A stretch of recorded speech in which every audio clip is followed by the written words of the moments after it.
Step on a crack, break your mama's back. Don't ever open an umbrella inside. When cooking with salt, always throw a pinch over your left shoulder for good luck. These are just a few of the sayings. We know them by heart and even fear the consequences if we break them. Today, I'll be talking about the origins of some of the most famous/common ones, some notable people that believe in them, and if they actually work.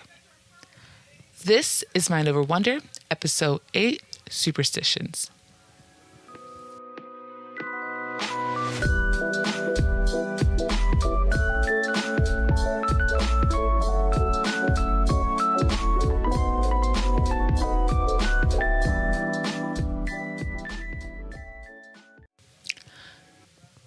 The word superstition originated from ancient Rome from the term superstitio,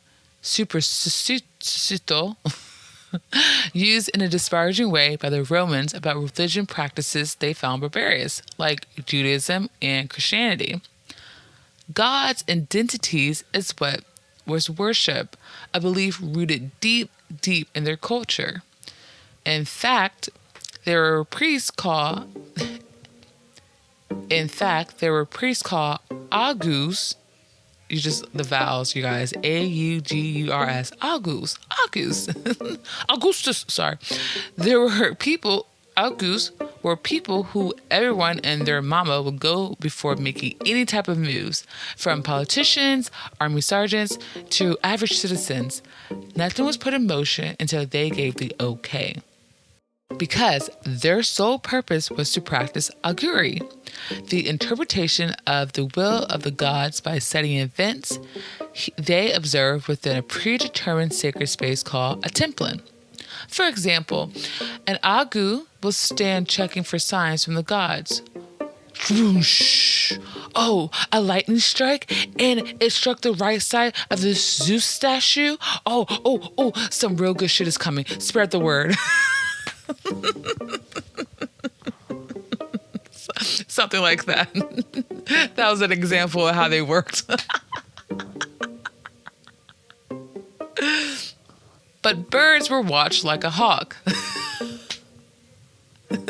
You get it? But no, seriously. Birds of all types played a big part of Roman superstitions and omens. Be it the way they ate, the sounds of chirps chirp, what species of birds were flocking around, whether it be alone or together. Any of these actions can be interpreted as a sign. This practice is called taking the auspices. Now, I'm going to tell y'all how dire these. It's 249 BC, were days before the Battle of Drepana. Publius Claudius Pulcher, a consuls, aka a highly elected position, probably the general, consulted two chickens, sacred chickens to be exact. Context, it was believed if the chickens ate the grains they were fed, the battle would be in their favor. Claudius goes and feeds the chickens. Mind you, they're on a ship on their way to battle. So yeah, we need to answer like today. We need to answer like yesterday. Excuse me. So he goes and tries to feed the sacred chickens, and they don't eat. Seeing this had his soldiers duped, gagged, and shooketh. As well as Claudius. He was like, oh shit. But he couldn't let his men see that. So in a quickie solution, he scooped up the chickens and tossed them overboard, stating, if they don't wish to eat, they can drink. Which I thought was such a good read. I was like, ooh, he ate that.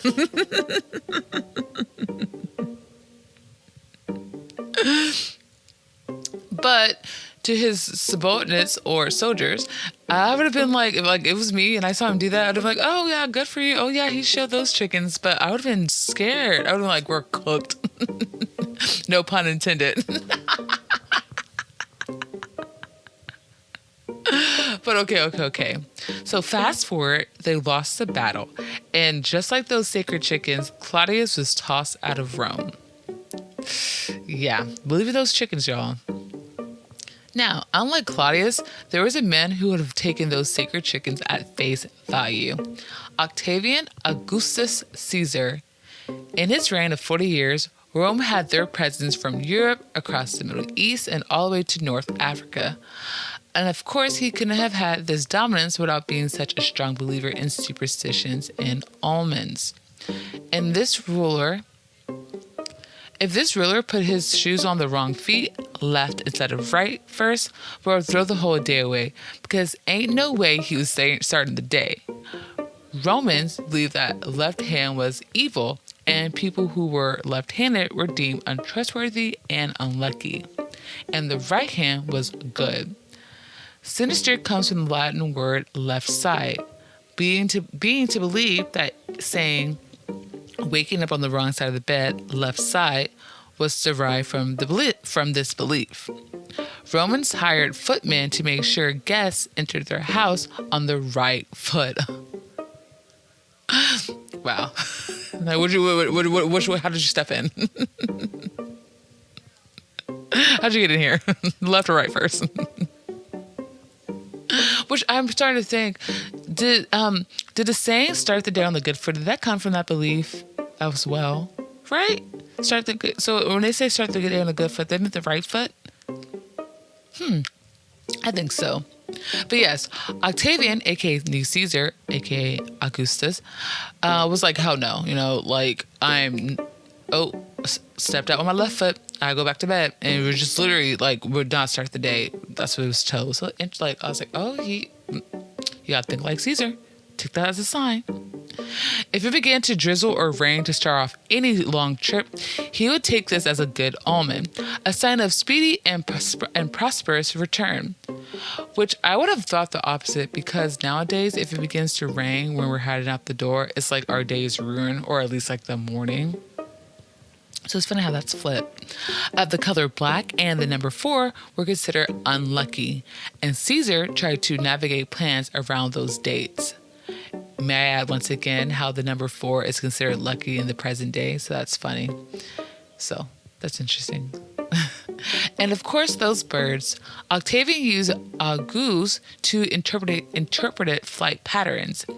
These readings were extremely decisive before battles, military campaigns, or political decisions. And it did work in his favor. I mean, he wasn't called Rome's greatest leader and was literally deemed a god. So, shout out to him. And maybe there's a connection between greatness and superstitions. A 6-time NBA champion, 6-time finals MVP, 5 times NBA MVP, and I can just go on. And he's considered one of the greatest. Maybe there's a connection between greatness and superstitions.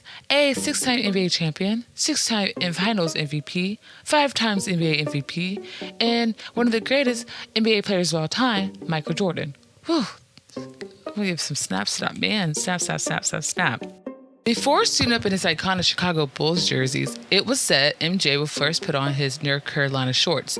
I mean, he did win the NCAA championship in them, so, no harm. And then wear a longer pair to cover them, which incidentally started a trend among players.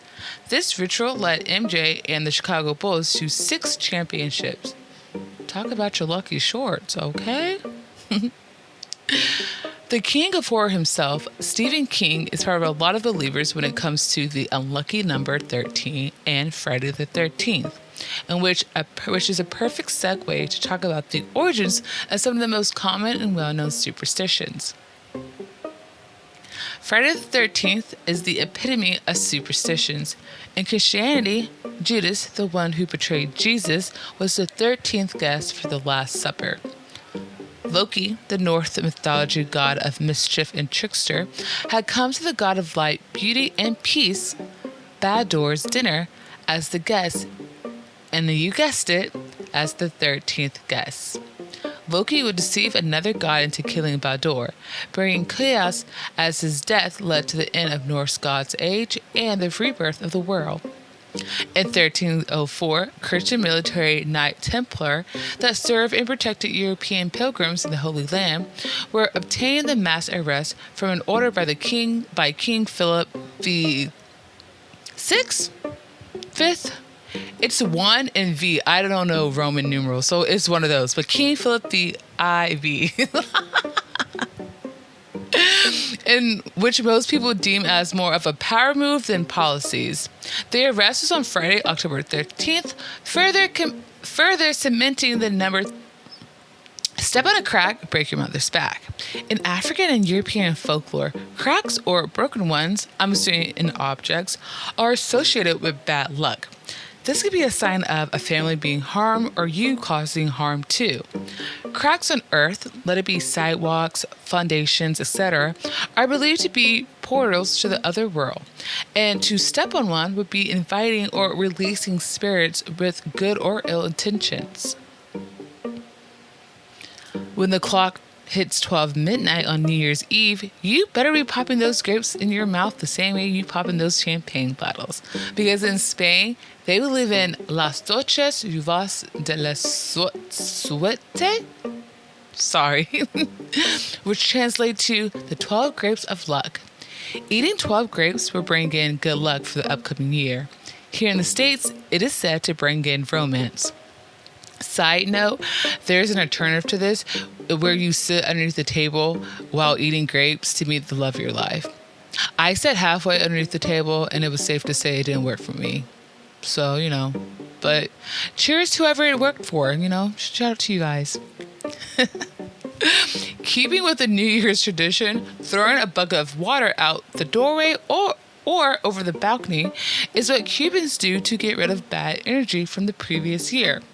Back in the States, my family and many others in the Black community cook black-eyed peas and collard greens to bring in good luck. This last superstition is one of my favorites to this day, and I still practice this. Find a penny, pick it up, all day long you have good luck. I learned that there's a quote-unquote rule to this saying. If you find the penny with the head facing up, then you can pick it up. And if it's the tail facing down, then you have to turn it over and leave it for the next person to find. And I say to that, absolutely not.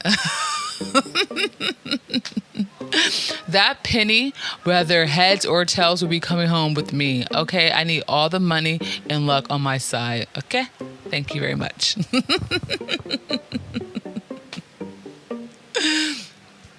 How this saying originated, Romans found metals valuable, and finding one was like a blessing from the gods, showing that you were highly favorable and needed protection.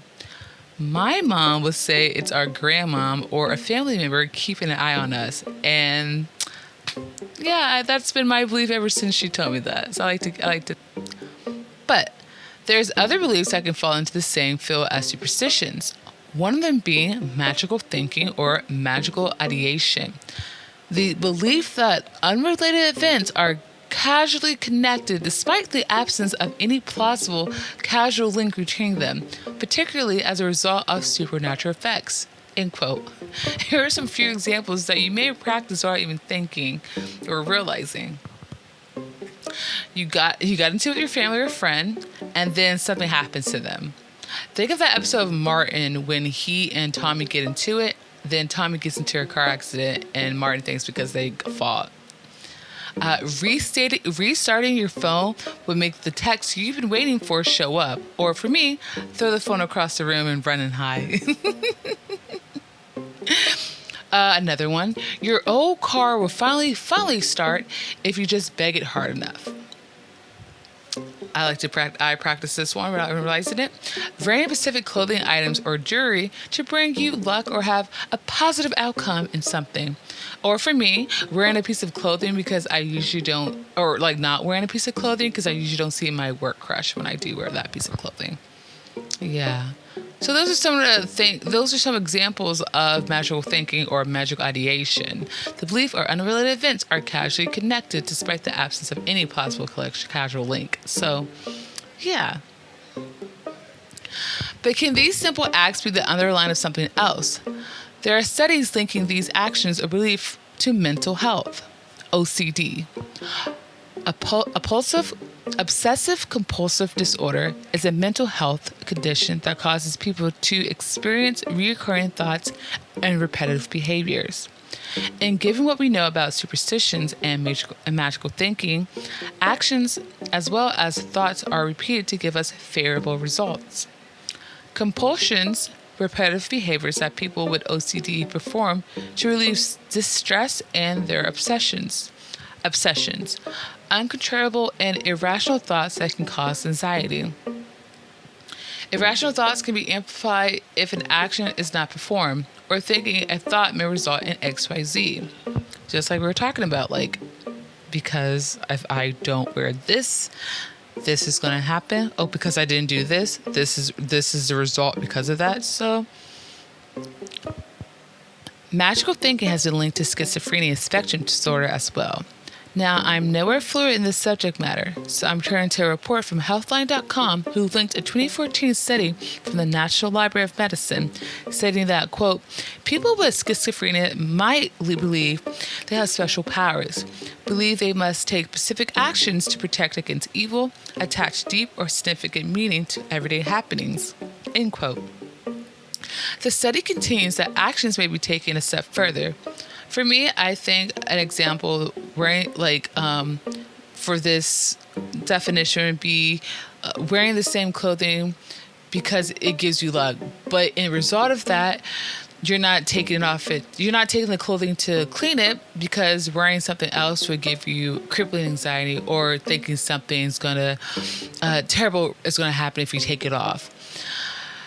So, not the strongest example because I'm sure there's so many layers, but that's the best I can do to interpret that definition.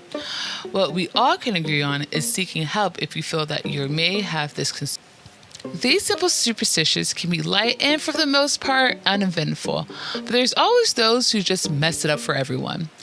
Augustus Caesar took advantage not only of his superstitions belief, but everyone else as well, by playing up and the people's interpretations to favor his political needs. During his coming-of-age ceremony, he tore his toga right before appearing to the audience, and many saw it as, quote, a sign of future power of the Senate, end quote. He was known for manipulating sacrificial readings to delay actions to fit a more favorable narrative for him. And I can picture him quietly sprinkling bird food around him. So when the goose sees him, and they'll be like, oh my God, look at you. And look at all these birds surrounding you. Oh my God. Oh, the gods love you. And just he's just eating that, no big deal. Trying to hide the bird food behind him. These birds just love to be around me. That's me, God's favorite. I'm just I can picture him doing that. I'll do that too if it, give me a more favorable read. Moving on. There's cognitive bias, the way a particular person understands events, facts, and other people, which is based on their own particular set of beliefs and experiences, and it may not be reasonable or accurate. I believe XYZ, and this particular book, religion, or actions backs me up on these beliefs. So it has to be true. I'm sure we can give endless examples on this type of thinking. Oh my God, I don't want to start, but the earth flat, the people think the earth is flat, and then they're like, see, these are these books, and I'm going to go to these specific people who thinks the same way, and that's why, this is true. That's cognitive, bias. A little example for you. But why do we believe in superstition so much? From Medical Today, quote, sometimes superstitions can have a soothing effect, relieving anxiety about the unknown and giving people a sense of control over their lives. This may also be the reason why superstitions have survived for so long. People have passed them on from generation to generation. No lie told, these rituals are our comfort blankets, safety nets, reassurances. Like what they said about alcohol and giving you that liquid courage. Well, superstitions give us that too. It helps our favorite team win. That little boost to ensure luck is on our side. That confidence to get through a work day or just life. So, what have you learned? Superstitions have been practiced and rewritten for centuries and has been passed on from generations through generations, from countries to countries. Like most practices, it can be used to gain advantage of others. As well, it can be linked to underlying mental health conditions. Instead of chalking it up to being one of those days or it just wasn't meant to be, no, I'm going to blame it on myself for not stomping my feet and spinning around 3 times this morning. That logic doesn't quite seem right or healthy. But am I going to continue to practice these superstitions? Of course. Like I said, these acts or sayings are light and fun and shouldn't be taken so on the nose. Personally, I'm trying to practice shifting my mindset to that of a more positive one, as well as finding practices to build my confidence so I can ease my anxiety. So when a particular situation don't go in my favor, I can just say, damn, that sucks. Be dramatic and then go ahead and keep pushing. I mean, life goes on one way or another. This has been Mind Over Wonder, Episode 8, Superstitions. Thanks for tuning in, and until next time, bye.